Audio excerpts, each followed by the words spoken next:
Hi, I'm Steve Tyrrell. I'm a foster carer. I'm a foster carer and dad too. Hi, I'm Sinead Tyrrell and I've been here 10 years and I'm 17. And I have disabilities. My disabilities are autism, FASD, Ehlers-Danlos syndrome, X chromosome 10, and I'm also dyslexic. Wow, Yeah. well done. So how long have you lived here? I've lived here 10 years this year. When did I become dad? After we went to panel to become permanents here, then me and my sister started calling you mum and dad.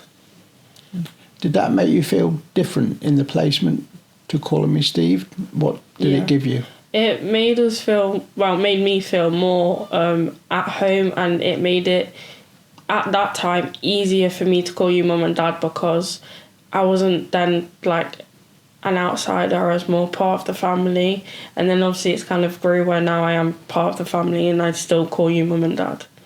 And do you know how many brothers and sisters you've got? 12 or more, I don't know. It's a lot. It's a lot to count. You get a lot when you're in an environment we're in. Christmas is the best. Christmas is the best.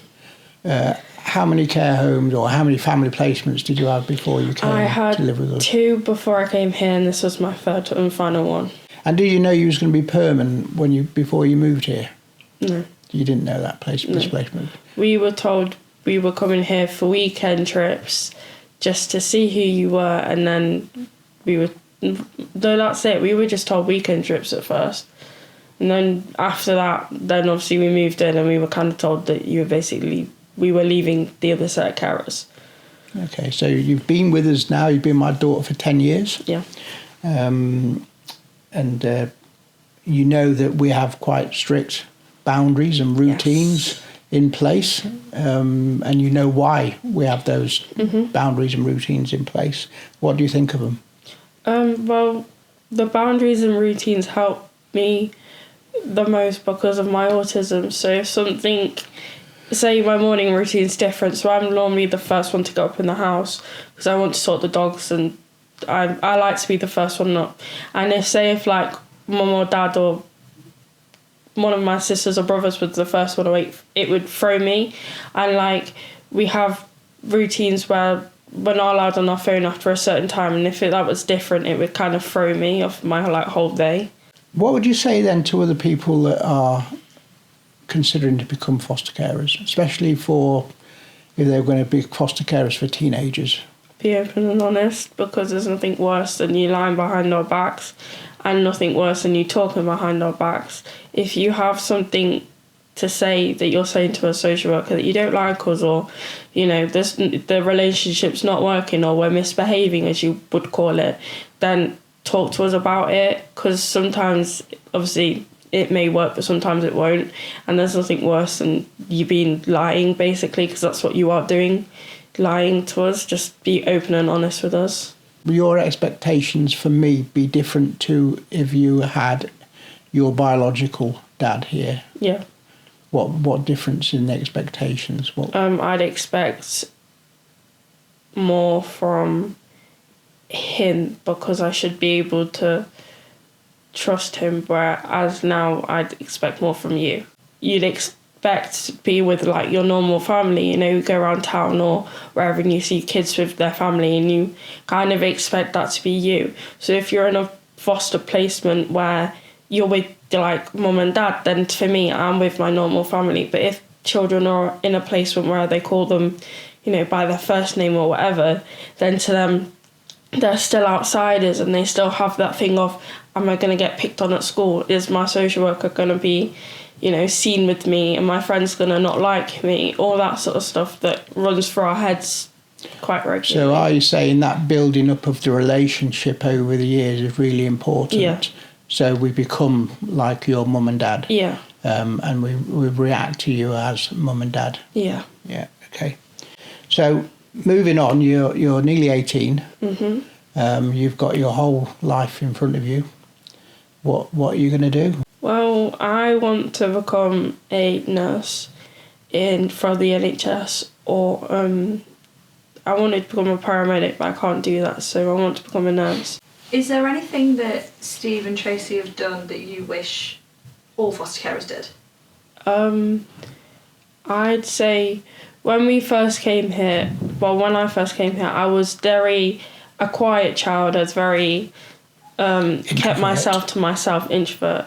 But that was only because no one had understood that I have all these disabilities and I have like autism, so that affects me in the way of like I am a quiet kid and stuff. So for them to understand that there is something off here, and for them to like have known what autism was, for them me to get diagnosed with that, for them me to be able to live with it every day, but mum and dad helped me live with it and understand like what it is and how it affects me, definitely helped, especially like with my FASD and all my other disabilities. For them to understand what it is, for them to help me live with it is a lot easier. So you want them to be more inquisitive, yeah, about you. Yeah, and for them to like understand what a disability is and how it affects us, not just how it affects them living with us, if that makes sense. Yeah, perfect sense. And you'll be the first one to say when you need that help from us. Yeah. But you're also the first one to say, I'm all right, I can deal with this on my own. You don't have to talk about for me. Yeah. Which you have done, which has been great. When Sinead first moved in, actually there was a few visits before you moved in, a few weekends you stayed. And I noticed straight away that other carers were describing Sinead as a very quiet, very nice, very pleasant child, a dream to be with and all this sort of stuff. But I noticed straight away that you were introverted and there was something there. And Sinead would come in and she wouldn't talk and she would just sit there and she'd watch telly, and she was very, very easy to please as a foster carer, nearly the dream child that, you know, doesn't do anything to upset you and everything else. But we knew we had to find out what was actually going on. And then within a year we had the diagnosis of autism. The FASD became a little bit later on because of what needed to be investigated. And then with the Ehlers-Danlos syndrome, the fragile bones and stuff, and then the dyslexia with school. So as a foster carer, just putting a child in a bed and feeding them and sending them off to school is not enough.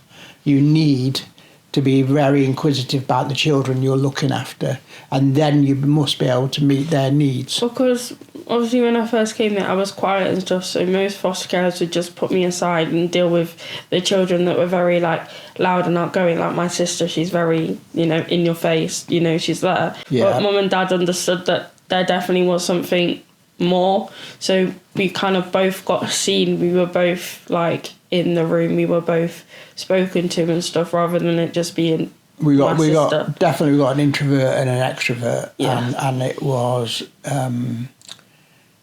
I think she might have already been diagnosed with her ADHD. Yeah, I think so. But she had other issues as well, the partial fasts and stuff like that, which exactly the same as you, because you couldn't help being quiet and being the way you was. She can't help being loud and noisy and 100 miles an hour every day without medication sort of thing. But you've both done so well.